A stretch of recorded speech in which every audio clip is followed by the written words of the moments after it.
Plate number 5. Reproductive organs. Using the plate in front of you, you learn about the reproductive organs of females and males. Touch the whole plate with both hands. Find the 4 circular areas on the plate where the organs are shown in relief. In the middle of the plate you will find a small oval object with a long winding line attached to one end, something like a small mouse with a long tail. But it is not a mouse, it is a mature sperm, and we will learn more about it. In the bottom right-hand corner is a frame with a QR code inside. You can scan it with your mobile phone and listen to the descriptive text for this image whenever you want. Let's start in the upper half of the plate on the right. On this round surface is a relief of the female internal genital organs. On the right and left side of the relief you can feel an equally rough round surface in the shape of a very small plum. This is an ovary, and because it is a paired organ, you can feel it both on the right and on the left sides. This is where the female gametes, eggs, are stored and where the sex hormones estrogen and progesterone are produced. Starting from each ovary, run your fingers along the narrow pink arches that form clearly palpable lines. Your fingers will follow the fallopian tubes. This is actually a paired tube about 10 to 15 centimeters long that carries eggs to the womb.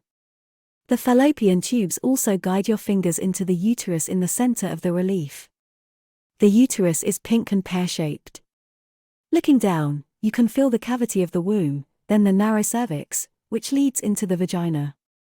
The vagina is a tubular organ about 8 centimeters long.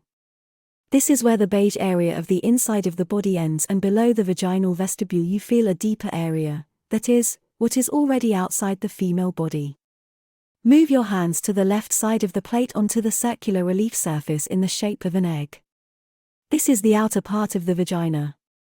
If you feel the edge of this raised surface, which is pear-shaped, you will find the labia majora, the elongated folds of skin that close off the pubic cleft and are hairy on the outside.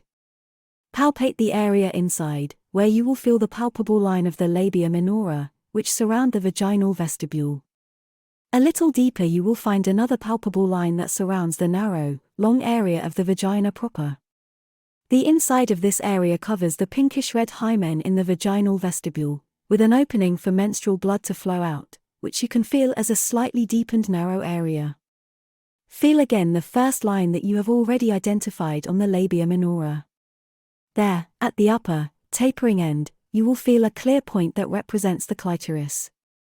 Below this is the opening of the urethra. Now we return to the object in the middle of the plate, which we have already said is a mature sperm, i.e. a male reproductive cell. Touch the oval head where the genetic material, or genetic information, is stored. Then you will find a small roll which corresponds to the middle part of the sperm, the neck. The neck contains mitochondria, cells that provide the energy needed to move the sperm. Then you feel the long flagellum that helps the sperm move. In reality, you can only see a sperm under a microscope because it is about 0.06 millimeters in size and is one of the smallest cells in the human body. In the lower half of the plate, you will also find 2 round surfaces with the reliefs of the male internal and external genitals. Let's start with the round area on the left side of the plate, and on the right side of this relief.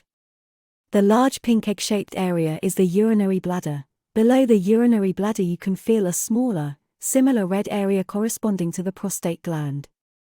On the surface of the prostate, you will feel 3 thin lines. The dark pink line coming out of the bladder at the bottom is the urethra.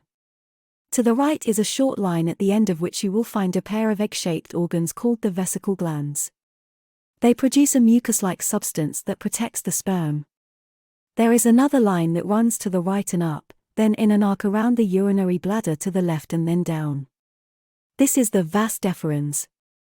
Next to the vas deferens, you can feel a dividing line on the left side of the relief, where the relief surface descends. This line is where the inside of the human body, shown in beige, ends, and what is on the lower white surface is already on the outside of the body. This line corresponds to our skin. This is where you can feel the penis. At its end, at the bottom, you can feel its oval tip, the glans. At its edge you feel a line which corresponds to the movable fold of skin, the foreskin. the line continues into the center of the relief, outlining the penis. In the middle of this area, you will feel a deeper narrow dark pink area that runs through the whole penis to the right, where it changes into a higher, narrower area. This area corresponds to the erectile tissue. Next to the penis, to the right, you can feel the testicles, an egg-shaped pair of organs shown in pink. The testicles lie outside the pelvic cavity in a pocket of skin called the scrotum. The position of the testicles in the scrotum is important for the maturation of the sperm, which need a lower temperature than the body temperature. You can feel the scrotum as a raised area next to the penis. The testicles are where sperm are made and the hormone testosterone is produced.